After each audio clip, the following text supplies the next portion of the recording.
Hey, up next, the Marmy Rock Show. Excited to have Jerry Montano of the band Death Division. They're based out of Hollywood, California. They've got a great new EP out called Angels of the Black Dawn Part 1. Jerry, welcome to the show. Hey, man. Thank you for having me.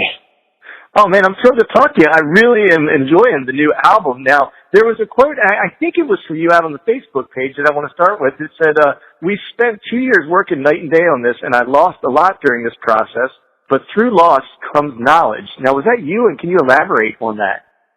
That was me. I mean, it's just, I spent a lot of time, when you spend days, hours, years on something, not even sleeping, working on things. And, at the time I was going through, getting sober and, dealing with my life and a lot of things. It's just a lot of sacrifice goes into that. You know what I mean? A lot of time, a lot of effort, and a lot of time away from your families, your friends, people that are important to you. It's just from that, it's kind of I guess it's a thing of, when you're in this business, you do sacrifice a lot too for your art. You know what I mean? Sometimes yeah. you end up single from it, Yeah. Sometimes, it's a rough situation, but at the same time, it's a journey that we're on, and I'm committed to it. We all are, and you spend a lot of time and energy in it. That's what I meant by it, and it's just a very intense, heavy thing when you spend night and day as well on something, and you're living it, and it's it completely takes over your life when you're working on it, and then it's over. It's like, whoa, wow, it actually came out. Now what? Now the touring part. So.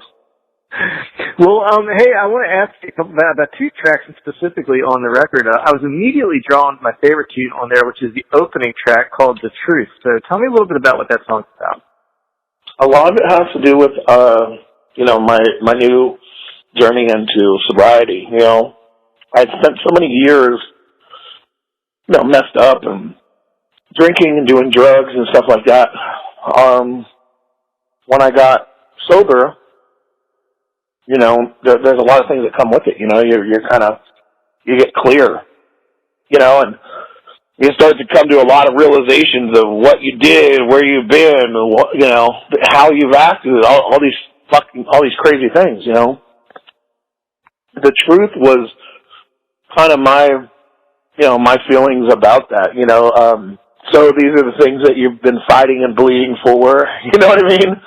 And it was just kind of, that was my take on it. A really cool thing that we do in Death Division is Sean De La Torre and I, we write everything together, and he'll generally write a song from a different point of view or his parts. So a lot of the songs, to me, they're very personal, and I wrote a big majority of them about a certain thing, but then his input a lot of times comes from a different perspective. So when you see the video is from his perspective of what it meant to him. And a lot of the songs were written like that. Like I've Had Enough on our first EP. I wrote almost all the lyrics on that one. He helped contribute in the chorus section, but to him, that was another song to where I wrote it about a relationship. He was writing at it from a completely other standpoint, which was religion. And the same thing for him with The Truth is partly of where he was coming from, but for me, it was coming from a complete opposite, which is a lot of how we write, which is cool. Now, you mentioned the music video for The Truth, and I was watching that thing this morning. It's a cool kind of concept of that, and it almost comes through what you're saying, because it has some interesting artistry, like a combination of you guys, but then some illustrations. Who was the illustrator behind that thing, or what was the decision to have that artwork? It was pretty cool. It was my buddy Zano. He's out of Milan, Italy. I met him a few years back. I had a club in Hollywood.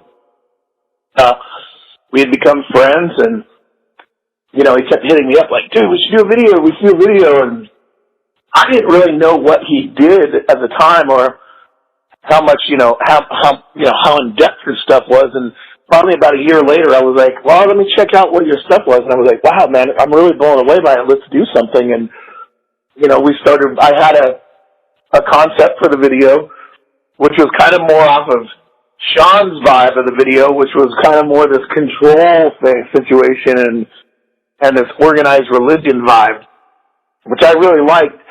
So we kind of went with that, and I had written the treatment based off of that, and then we started working at it from that angle and that perspective, and that's where that came to life. At Zano, super, very, very, very talented artist, man. It was really cool to watch that come together, and at some point then we were like, well, we have it done. We have an idea of where it's going, what's going on, what can we do to make it a little bit different? Because it's kind of like, it's a video, is it a lyric video? Is it a video?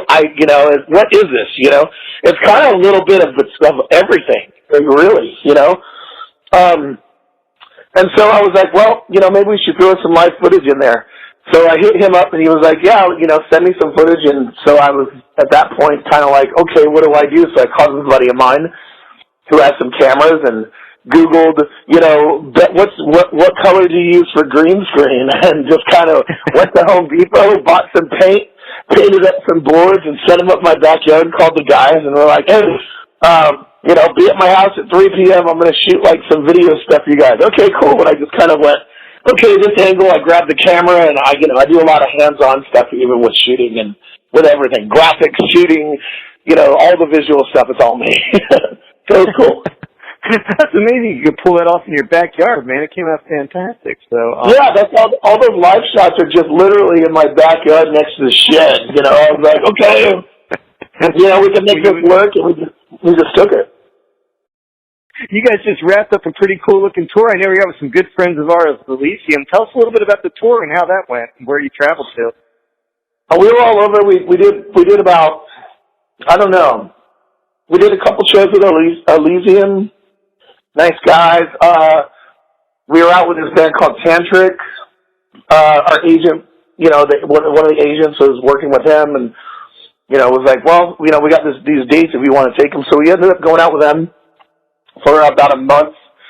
A little on the rough side, but it was still fun. And then we ended up doing kind of like our own headlining run after that, which has been cool because we're starting to see people show up. You start to see your own people, it's really cool. So we just got back from that. We were out for 8 weeks.